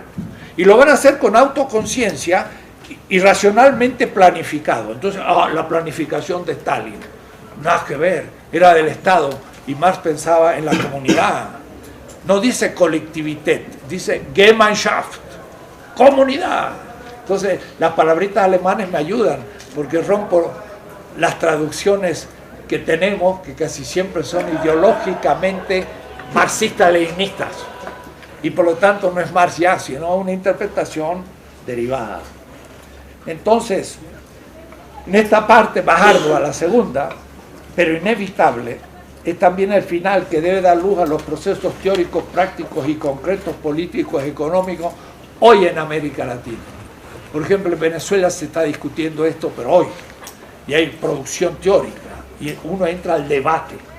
Jagua, que fue vicepresidente, que se opuso como gobernador en su provincia a Capriles, hoy quizás vicepresidente futuro, cuando se arregle Venezuela en un chavismo sin Chávez. Y yo a Chávez mismo le dije a 10 metros, el liderazgo perfecto es la disolución del liderazgo. Y entonces Chávez me dice, Enrique, está bueno lo que has dicho. Y se de 2 horas hablando sobre qué significa que el liderazgo perfecto es su disolución. ¿Quién no hubiera pensado que un año después de haberle dicho eso a Chávez y haber pensado él el tema, se disuelve el liderazgo? Porque el líder es muy difícil que vuelva a la situación de antes. Si no se muere, va a quedar muy enfermo. Y eso, que como es muy bueno, porque entonces pasa el liderazgo perfecto. O es decir, estará detrás, vivo o muerto, como el padre que ilumina un proceso. Entonces Chávez, la oposición lo va a tener peor si se muere, porque lo va a tener como mito, y eso ya no lo pueden destruir. Miren los pobres argentinos, tienen a Perón como mito y sigue viviendo. Hace 50 años que está ahí, no lo pueden sacar. Los mitos a veces son más fuertes que los líderes vivientes, como nuestro Cárdenas, que lo que pasa es que él supo retirarse y entonces creó un sistema. Problema, porque el sistema se fue corrompiendo. Quizás hubiera sido mejor otra cosa, pero la historia se escribe como se escribe, que no es anticipado. Bien, en este último caso, que es lo que vamos a pensar como presagios, se hace necesaria una crítica positiva que manifieste los principios que orienten la acción, como la brújula que permite al navegante abrirse paso en medio de la tormenta. Colón no sabía a dónde llegaba, tenía un presagio, pero tenía su brújula y dijo hacia el occidente, pero por ahí llegaba al inmenso Pacífico y se hubiera hundido y se hubiese muerto, pero sabía por lo menos que tenía una orientación y no volvía sobre sus pasos. Entonces, la crítica positiva se abre sabe el sentido de su acción, aunque no sabe el contenido que esa acción va a ir cumpliendo. Es como yo que tengo que llegar al 10º piso para ver todo un panorama, pero no lo puedo ver cuando estoy en la planta baja y no puedo imaginarlo. ¿Cómo se hace para ver lo que está en el dicto? Llegar al 10º piso, pero eso significa 10 momentos en el tiempo. Entonces subo al primer piso y veo cosas. ¡Oh! No lo pensaba. ¿Qué voy a ver el segundo? No sé. Llego al segundo y veo. Pero yo sé cómo subir por la escalera. Entonces hay que tener criterios. Y esos son normas. Y esas normas son normativas. Son éticas.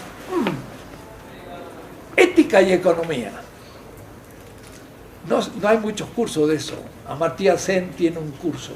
Pero es ética y economía. No, la ética es esencial a la economía, la constituye en su esencia.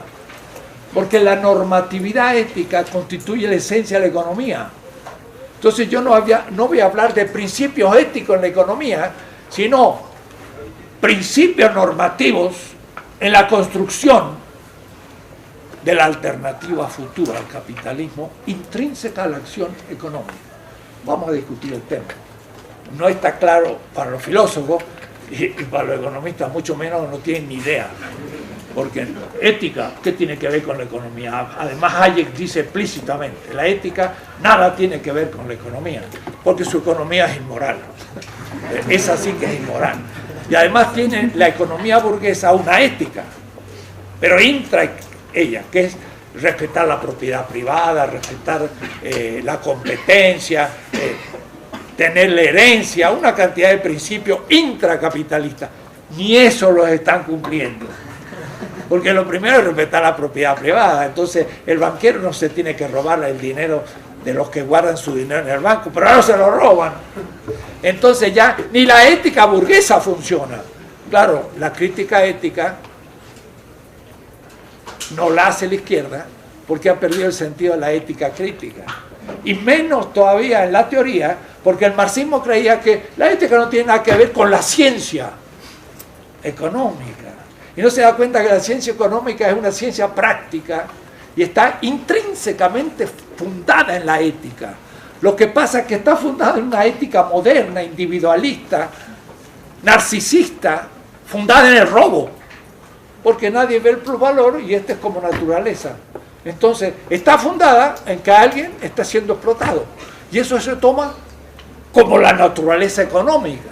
Entonces, es como el Edipo. Las relaciones de género están fundadas en una opresión del padre sobre el hijo o sobre la mujer. Entonces hay que dar vuelta a todo y empezar de nuevo.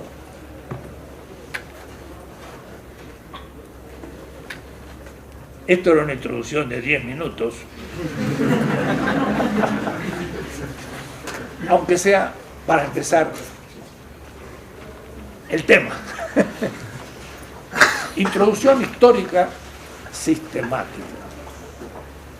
De pronto encontré en Antonio Negri,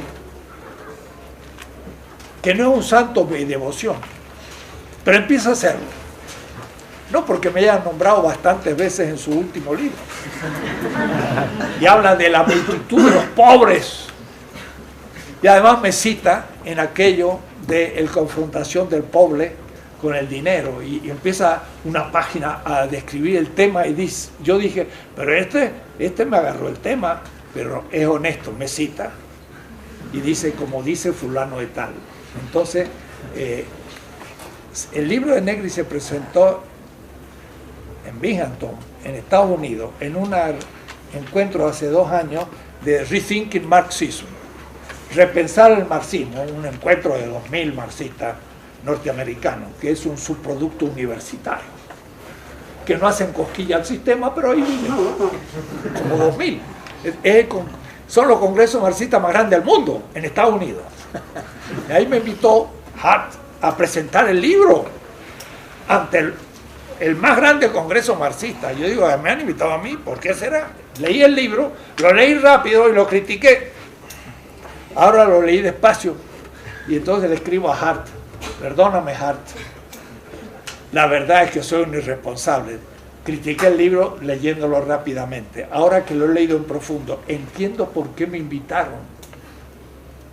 Porque empezamos a coincidir con Negri. Y él me cita. Y mire, por eso que al comienzo de esta introducción voy a poner una cita de Negri. Pero además porque me aclara un tema que vengo trabajando y nadie me lo había escrito tan bien como Negri. Miren esto. En la distinción terminológica entre emancipación y liberación tiene aquí un valor crucial. Desde Habermas se dice el interés emancipatorio y la emancipación nacional y la emancipación. La palabra liberación se deja. Aunque es un ejército zapatista de liberación nacional y todos los movimientos políticos fueron sandinistas de liberación y en Algeria fueron de liberación, pero esa palabrita como que es demasiado urticante. Miren qué bien explica la diferencia y por qué yo tengo una filosofía de la liberación y no de la emancipación. Esta es una economía de la liberación. Es el capítulo de la economía en una filosofía latinoamericana de la liberación. Mientras que emancipación lucha por la libertad de la identidad, la libertad de ser quien verdaderamente ya eres, la liberación apunta a la libertad de la autodeterminación y autotransformación, la libertad de determinar lo que nunca fuiste y puedes devenir. Se emancipa el hijo del padre. Esa es la palabra propia, la emancipación del hijo. El hijo ya es libre por naturaleza en la burguesía, si es hijo de un burgués, pero no ha llegado a la madurez. Quiere decir que la emancipación le permite a alguien afirmar su identidad. En cambio, la liberación no es del hijo, es del esclavo, que no es libre. Y cuando se libera, no afirma la esclavitud, sino afirma un nuevo estado de la humanidad, ser libre. Se lo leo de nuevo. Mientras que la emancipación lucha por la libertad de la identidad, la libertad de ser quien verdaderamente ya eres, la liberación apunta a la libertad de la autodeterminación y la autotransformación, la libertad de determinar lo que nunca fuiste y puedes devenir. Una economía de la liberación no es liberar a alguien, o mejor, como dice, no es afirmar a alguien lo que ya es, sino que es llegar a ser lo que no fue antes. Y en el caso nuestro, que somos un ser colonial, ser realmente centro, universal, la humanidad entera, y no ser explotados, sino ser en la igualdad. Entonces, yo explico, se emancipa el hijo para ser como su padre, la identidad, para llegar a ser lo que ya fue. Se libera al esclavo para ser en un nuevo mundo en el que nunca estuvo. Estos son el horizonte de interpretación. Entonces hay una pequeña introducción que salto. Tesis 1. Voy a volver la próxima porque ya me quedan 20 minutos. Pero estas tesis se pueden explicar cada una en 5 minutos. O en un semestre. O hacer un instituto de investigación toda la vida. Son temas infinitos. Pero si ustedes lo tienen claro, yo se lo explico a mi tía, que no sabe nada de economía ni pasó la escuela primaria. Esto lo entiende todo el mundo. Y lo que voy a explicar lo entiende un ama de casa analfabeta. Solamente con un poquito de pizarrón, no nombrando autores y simplificando el lenguaje. Pero lo entiende todo el mundo, no es complejo. Claro, cuando uno enfrenta al capital, decía Engels, por favor, escribe algo popular, algo que llegue a la gente. Y más le decía, no te preocupes, va a salir bien popular. escribía una vez, pero cuando lo terminaba tenía escrúpulos y no había hecho bien. Escribió una segunda vez El Capital. Y después decía, lo voy a simplificar, lo voy a hacer más popular, pero no se lo entregaba a Engels. Engels no vio nada de lo que Marx hizo en 10 años. Cuando lo recibió estaba escrito. Se pegó un susto. Engels, del trabajón que se había mandado. Pero cuando se lo envía, le dice, mira, un libro que quiere cambiar las cosas no se puede escribir a un nivel popular. Eso lo harán otros. Pobre Marx se resignó. Y entonces lean ustedes el primer capítulo, creen que lo están entendiendo y es una montaña. Hay 4 redacciones antes y hay toda la filosofía mundial. Esto en cambio, sí, me gustaría que Marx lo hubiera revisado a ver si era un texto popular. Primera tesis. Y cada tesis es más importante que la siguiente, porque supone a todas. Entonces, esto es un marco teórico. Y el marco teórico se va construyendo por categorías. Y esto ilumina una investigación, una opción económica y la organización de un sistema. Cualquier acto teórico o práctico es un marco teórico. Capital no es una investigación económica empírica, es un marco categorial que empezó y no terminó, pero ya marcó cómo había que hacerlo. De paso, eso es la interpretación, si no me equivoco, de Hinckelammer. Es un marco categorial. Y es lo que yo he hecho en las 3 tomos. He ido descubriendo cómo Marx fue descubriendo cada una de las categorías y las fue descubriendo en orden. No podía avanzarse porque una es subsumida en la siguiente y en la siguiente es como la matemática. No puedo llegar a una geometría descriptiva y si no empecé por la suma y la resta, porque hay que ir sumando complejidad. El primer punto es preeconómico, pero son las condiciones absolutas de la economía posible. La tesis se denomina el ciclo vital: necesidad, valor de uso y consumo. Nada de lo que viene después me interesa, me centro en lo primero. Entonces, ¿cuál es el punto de partida de Marx y de la economía crítica y de paso para mí de la filosofía, de la teoría y de todo, pero también de la economía? Es 1:1 el ser humano viviente. Viviente. No es como el existencialismo, la existencia, no. No es como Descartes, ego cogito, yo pienso, no. Es yo vivo. Y en mi ética cito a Bussi Bulaga, un gran pensador de Zaire o el Congo, que dice: yo pienso, luego existe, es el crimen contra el yo dance, yo bailo, luego yo vivo. Pero el bailar no es un disco donde se murieron ahora 200 y pico en Brasil. Bailar es una danza ritual africana, donde se danza el cuerpo, pero se danza un texto y se danza la historia de un pueblo. Es una cosa muy seria. Pero dice, yo danzo, o es decir, uso mi cuerpo y mi cultura y mi historia y mi memoria y todo. ¿Y qué es lo que saco como conclusión? Yo vivo. Y yo vivo es mucho más que yo existo. Porque una piedra podríamos decir que es real, pero no es viva. Un árbol ya es vivo y ya se asemeja mucho a mí. Si el árbol no tiene agua, se muere. Y si yo no tomo agua, también me muero, me deshidrato. Y si no tiene nutrientes, se seca. Y si yo no como, también me muero. Y si hay demasiado calor, y eso, una planta ártica o antártida, se muere de calor. Y si es del desierto y se va a Siberia, se muere por la temperatura. Oh, qué casualidad. el 95% de lo que yo hago lo hace una planta. Luego otras cositas más.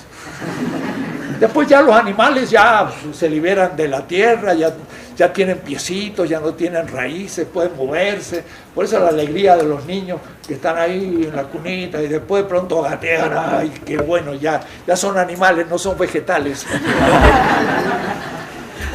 La lógica de la vida es misteriosa, diría Marx, como el plus-valor. Entonces no puedo ocupar demasiado tiempo a hablar de la dignidad absoluta de la vida. La vida es el criterio último, primero ético de todas las éticas y el criterio último de la economía y de todas las economías. La vida. Pero la vida evoluciona y llega a los primates, hace 80 millones, ya hace 4 millones había un Homo habilis, que ya era un primer ser humano, y después hace 150.000 años un Homo sapiens, que son poquitos, casi todos no son tan sapiens, pero ahí está, como decía uno, ¿tiene usted 10 hijos? Sí, tengo 10 hijos, y todos vivos. Dice, unos vivos y otros tontos, pero tontos. Entonces, si uno pregunta, ¿todo inteligente? Bueno, no inteligente tanto, pero son unos Homo sapiens de todas maneras. Pero se ocupan bastante en corromperse. Bueno, el Homo sapiens, como todos los vivientes, tiene una lógica. Y Marx le explicó en el manuscrito del 44. Marx hizo una descripción teórica del ser humano, no como alma-cuerpo, sino como una carne con necesidades. Una visión semita de la existencia. Semita. Osiris, un dios egipcio, de la resurrección, de la carne, no del cuerpo ni del alma, le pregunta al muerto, ¿qué hiciste bueno para merecer la resurrección? Es un mito, pero es un mito que indica una ética. Y el muerto le dice, di de comer al hambriento, di de beber al sediento, di de vestir al desnudo y una barca al peregrino. Y Osiris dijo, bravo, y lo resucita. ¿Usted cree que algún griego, indoeuropeo, hindú, persa, medo, germánico o griego o romano puso esos criterios éticos? Dar de comer al hambriento. Lean todo Aristóteles, Platón. ¿Y dónde van a encontrar eso? En ningún lado. La perfección es la contemplación. La filosofía. El amor a la sabiduría. Claro, la sabiduría cuando más teórica, más sabiduría, y cuando más científico, más matemática, y llega a ser lo que es hoy. Un desastre ecológico y de todo tipo. No voy a repetir todas mis obras, son como 20 sobre estos temas.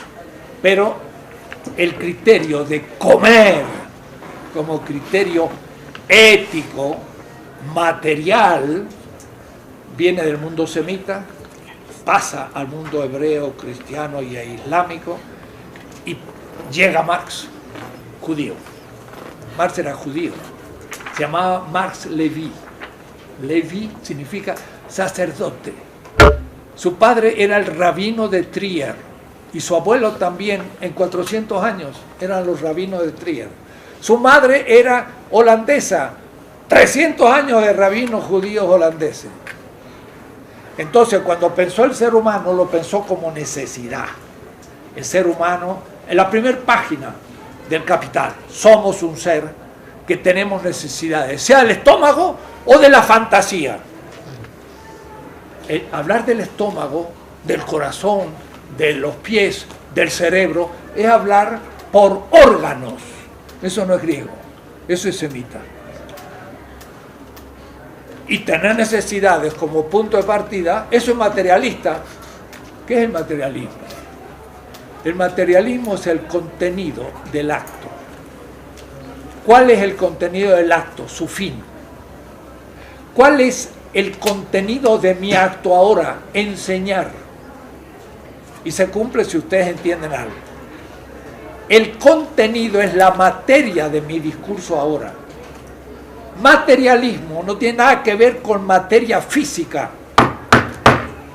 sino con el contenido del acto como realización de la vida. Marx dice, a mí no me interesa la naturaleza como naturaleza, sería una isla coralífera de reciente formación en Australia. Marx siempre es medio chistoso y crítico. Pues decir, que haya una naturaleza que no sea objeto del trabajo, debe ser alguna isla coralífera nueva, porque todo lo demás ha sido ya metido como cultura y trabajado por ser humano, toda la tierra. A mí lo que me interesa es la naturaleza trabajada. ¿Qué está primero, el sujeto de trabajo o la naturaleza? Decía el marxismo-leninismo. Si yo digo que es el sujeto, idealismo. Si digo que es la naturaleza, materialismo. Compañero materialista soviético, lee Marx. Mi proyecto, ya estaba en contacto con Moscú, empecé a dar clases en Berlín, era desarmar el marxismo-leninismo en el socialismo real, leyendo Marx. Marx no fue editado completamente, el 60% de Marx está inédito. ¿Por qué no lo editaron? Porque era peligroso. Y valía menos que un avión a reacción publicar todo Marx. Pero si publicaban todo Marx, se venía abajo el socialismo real. Mas nunca dijo que la naturaleza era el punto de partida, dijo que era el sujeto de trabajo. Y la materia de trabajo es la naturaleza, pero no hay materia sin sujeto, porque la naturaleza no puede ser materia de trabajo si no hay trabajo. O es decir, sin el ser humano no hay materia de trabajo. Los insectos no trabajan, se asemejan. Las abejas se asemejan y los mayas imitan la organización de las abejas. Las pirámides mayas de 8 niveles son un panal de 8 niveles de las abejas, pero las abejas no trabajan, producen instintivamente, el ser humano trabaja. Entonces, ¿qué es en última instancia la materia del materialismo?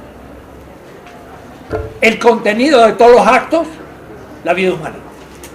Dice Engels, la última instancia en la interpretación materialista de la historia es la vida y la vida inmediata. De Lebens und de unmittelbar Lebens. Es una novedad. No se entendió nunca eso, o algunos. Y por eso que no se entendió el punto de partida de todo. Somos sujetos de necesidades.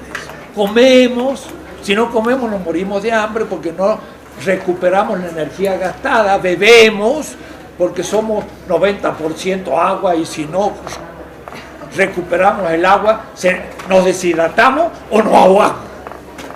Entonces, miren la vulnerabilidad de la vida. Si como mucho me indigesto y me muero. Si no como, pues me muero de hambre. Si tomo mucho, me ahogo. Y si no como nada, si no tomo nada, me deshidrato. Si tengo mucha temperatura en el desierto, me muero. Y si tengo mucho frío, también. La vida es vulnerable. Estamos en un equilibrio que si se nos rompe el equilibrio ecológico, ¿qué pasa? Vamos a cometer un error. No, compañero, no vamos a morir. Entonces, equivocarse entre veneno y alimento es fundamental. ¿Y cuál es el criterio que diferencia el veneno del alimento? La vida. Porque el alimento alimenta y el veneno mata. La vida es el criterio de verdad. Hasta de la matemática, hasta de la filosofía. Lean mis textos sobre vida, criterio de verdad. Eso los analíticos del instituto no lo saben. Porque son analíticos y creen que somos animales racionales. Claro que tenemos razón. Pero como yo le decía a Apple, no vivimos para argumentar. Argumentamos para vivir. No tengo yo la cabeza para decir, ¡ah, cabecita mía! El cerebro. Tengo el cerebro porque la vida lo ha producido en la evolución y para sobrevivir. ¿De acuerdo? Es toda una antropología distinta. Marx comienza los manuscritos del 44 con una antropología vitalista, pero no de derecha, como Klages, como Heidegger, como Nietzsche, de derecha Nietzsche, aunque sea famoso en nuestra facultad y en el bar de la facultad. Son fascistas disfrazados muchos de nuestros muchachos. Nietzsche es un vitalista de derecha, Marx es un vitalista de izquierda, porque lo que le angustia es el sufrimiento de la pobreza como falta de vida en los oprimidos. Entonces lo primero que hay que hablar es el ser vivo es frágil y vulnerable. Si no se alimenta, se muere.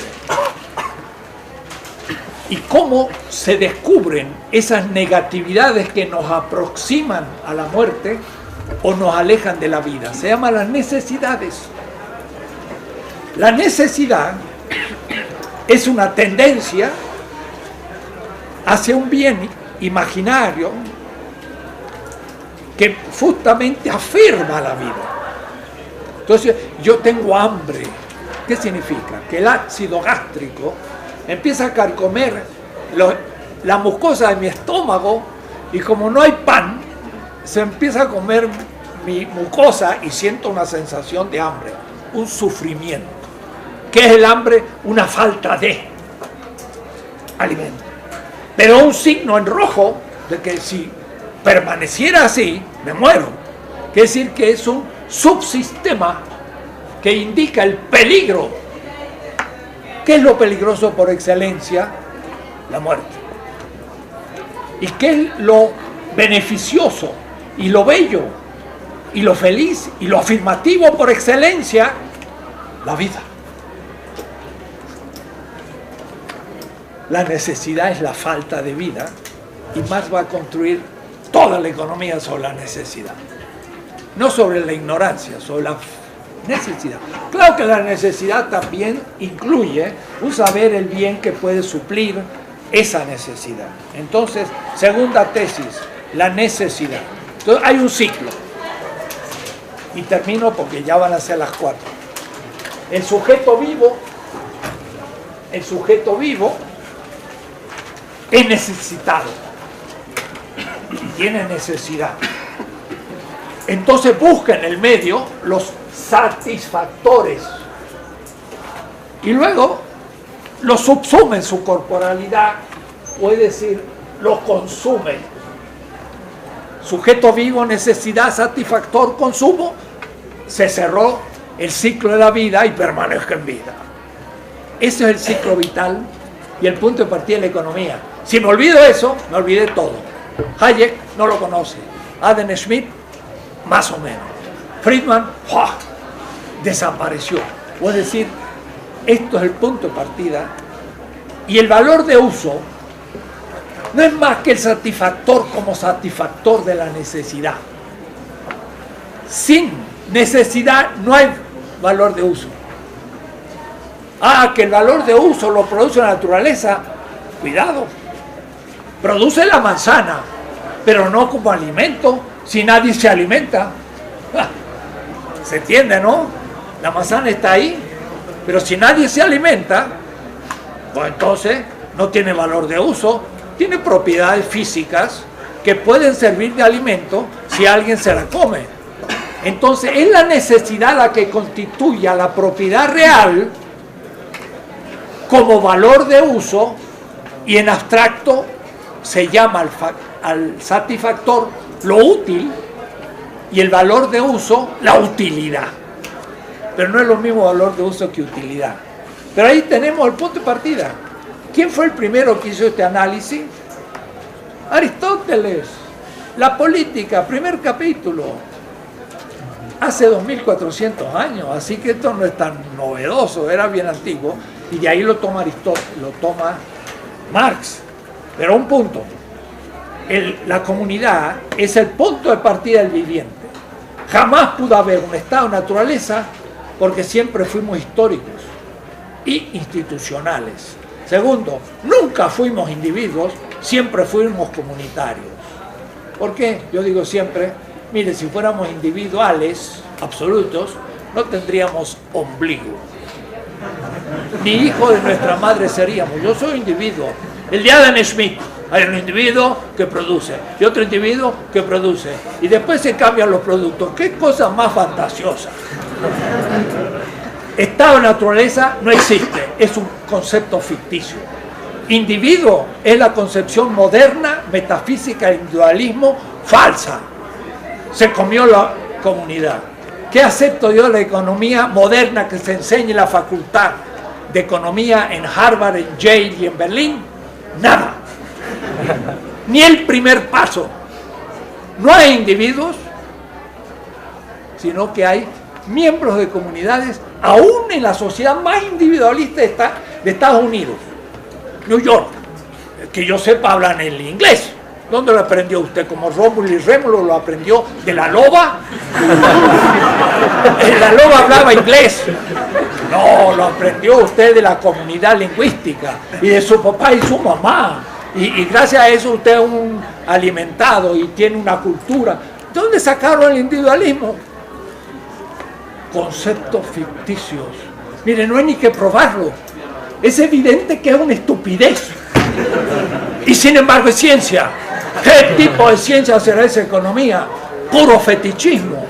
Que me prueben que hay un individuo. A ver, ¿dónde lo encuentran? Marx, ¿cómo le llamaba eso? Robinsonadas. Pero Robinson ni siquiera, porque Robinson no es un hombre originario individual que estaba en Chiloé. Era un hombre perdido comunitario, porque hablaba, escribía, tenía instrumentos y hasta vio a Jueves. Puedo decir que ni siquiera son Robinsonadas, son estupideces. Seguimos. Esto está en mi página, así que mañana o esta noche pueden leer clase 1.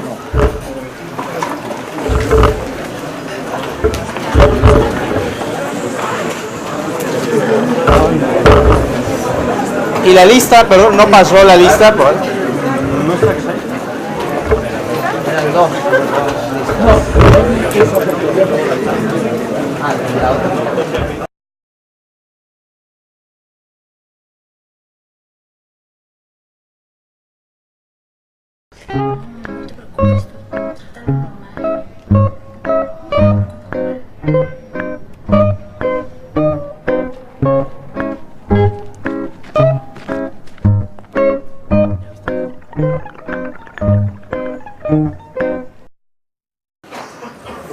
Mire, este curso se va a denominar 16 tesis de economía política. Son las 16 clases del semestre, pero quedaron al fin 16. Ustedes saben que tengo otro trabajito que se llama 20 tesis de política. Y algunos dijeron, profesor, pues usted ha desplegado todo un marco teórico de la política, ¿y qué pasa ahora a la economía?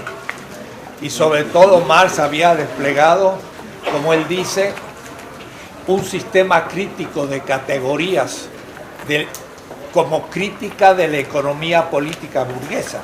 Y en ese libro no aparece prácticamente sino algunas referencias. Entonces ahora viene, diríamos, la economía política de Marx. Pero como también anuncia un poco Juan José, no es el Marx de siempre, ya tiene que ser el Marx del siglo XXI. Y por lo tanto, algunas tesis como muy sabidas, no sé, por ejemplo, que la categoría valor es propia del capitalismo, voy a tener que romper eso. La categoría de valor es tan antigua y antediluviana como el dinero, por ejemplo. Y también plusvalor, hubo ya hasta en la Mesopotamia. Hasta había capital, pero no capitalismo. Entonces habrá que pensar muchas cosas de una manera más no eurocéntrica, universal, descolonizada. Entonces estoy en un comentario hecho aquí, en la UNAM, en un largo seminario de 1900 84 al 88. Trabajamos 20 semestres estas cosas aquí, 20 semestres. Pues se acaba de traducir al inglés y es el primer comentario a los manuscritos 61-63 que existe en cualquier lengua. Digo esto para que sepan que cuando en el 88 se publicó era una novedad mundial, pero no fue muy leído en México porque todavía el marxismo estaba a un nivel bajo.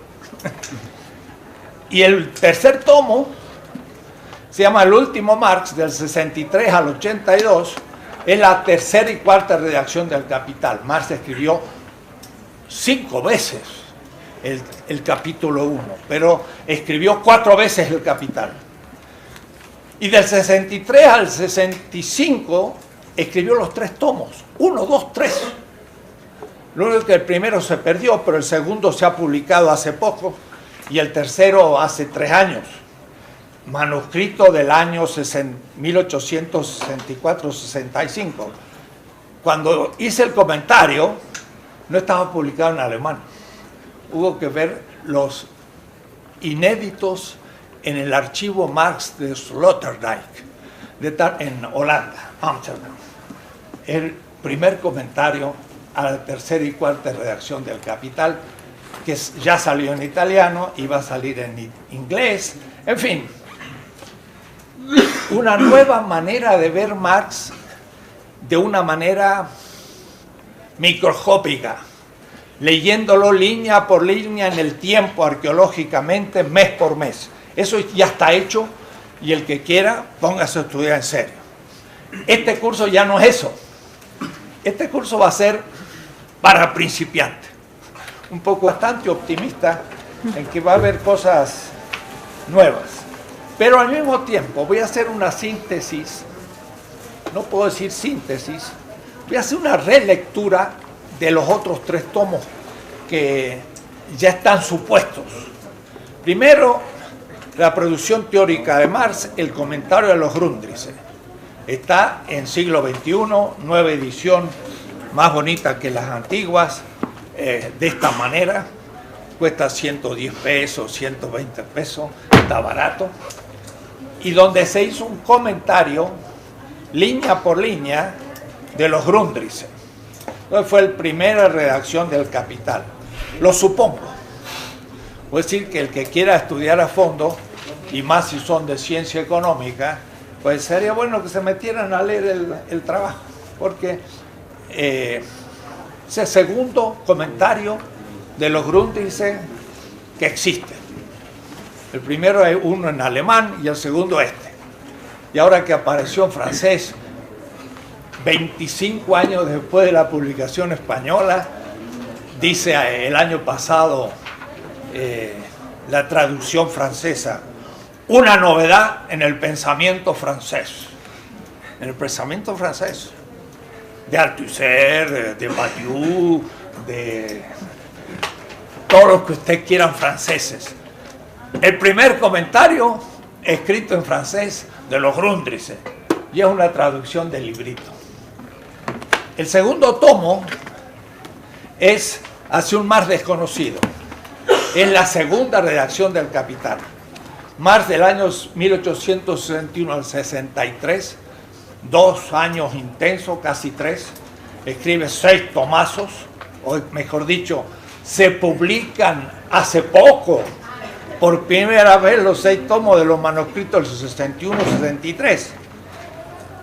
Pues mi económica, son economistas, deben saber que esto va a ser filosofía. Marx era filósofo en sentido estricto y era economista en sentido estricto. Fue las dos cosas, lo cual hace que en realidad para entender bien a Marx hay que ser economista y filósofo en serio. Pero casi siempre andamos con un pie, pero no con los dos. Entonces, los filósofos descubrimos muchas cosas que el economista no descubre, y el economista descubre cosas que al filósofo se le hace más difícil, más matemática, más conceptos. Entonces, esto va a ser sobre todo filosófico. ¿Por qué? Lo practiqué hace como 2 años y vinieron algunos estudiantes de Ciencias Económicas, la maestría y el doctorado. Y debo decir que en los trabajos finales, los que estaban en la maestría en Ciencia Económica entendieron los conceptos filosóficos de Marx mejor que los filósofos, porque tenían economía. En cambio, los filósofos que no saben nada de economía, les cuesta más entrar a la categorización de Marx. Yo voy a hacer, sin embargo, una interpretación filosófica de la economía. Va a ser una filosofía económica, como hay filosofía del arte o filosofía de la acción humana ética. Esto va a ser una filosofía de la economía, pero en base a Marx, como crítica del capitalismo. Y cuando ya no nos pueda ayudar, porque ha pasado tiempo, del 82, yo pensaba, yo nací apenas 50 años después de la muerte de Marx. Y en cambio ahora ya vamos a cumplir, no sé, 1 siglo y medio, lo cual significa que estoy viejo. Pero yo decía, pues, ¿cuántos años habían pasado de la muerte de Marx cuando yo nací? 50 añitos, era muy poco. Ahora ya como Rius, a principiante. Pero lo único que como no sé dibujar, pues no lo voy a poder hacer como él. Pero es un Marx para principiantes, pero ya actualizado al siglo XXI. O es decir, que no es tan para principiantes que digamos. Pero si alguno no sabe nada de Marx, podrá leer este libro. Digo este libro porque ya está terminado. Y en la próxima semana lo entrego a siglo XXI y espero que antes del fin del semestre tengamos el librito. Entonces estoy leyendo un inédito, lo vamos a ir poniendo en mi página clase por clase. Y a la tercera clase se borra. Así que el que no lo baja se queda sin texto. Porque va a salir el libro y no quiero que salga por todas partes antes que el libro. Así que ustedes tienen la novedad. Además, no lo van a leer, sino lo van a escuchar, lo cual me parece más interesante. Y también me pueden a veces interrumpir, aunque tal es el tema que hay que dar el contenido, que no va a haber muchas interrupciones, si no, no vamos a avanzar. Pero la ventaja está escrito. Entonces, si por ahí no termino la exposición, ustedes terminan de leer el tema. Son 16 tesis, una por clase. Y si no termino la tesis en la oral, bueno, ustedes terminan por leerlo, ¿no? Así que la cosa está bien organizadita. Es el curso más organizado en mi vida, porque está bien ya dictaminado, está escrito, etc. Entonces, por ahí voy a empezar leyendo y explicando un poco, porque palabras preliminares. Son 2 páginas o 3, me va a llevar unos minutos irlo leyendo. Al avanzar en los últimos 30 años, investigaciones de filosofía económica, o sea, los alumnos de ciencia económica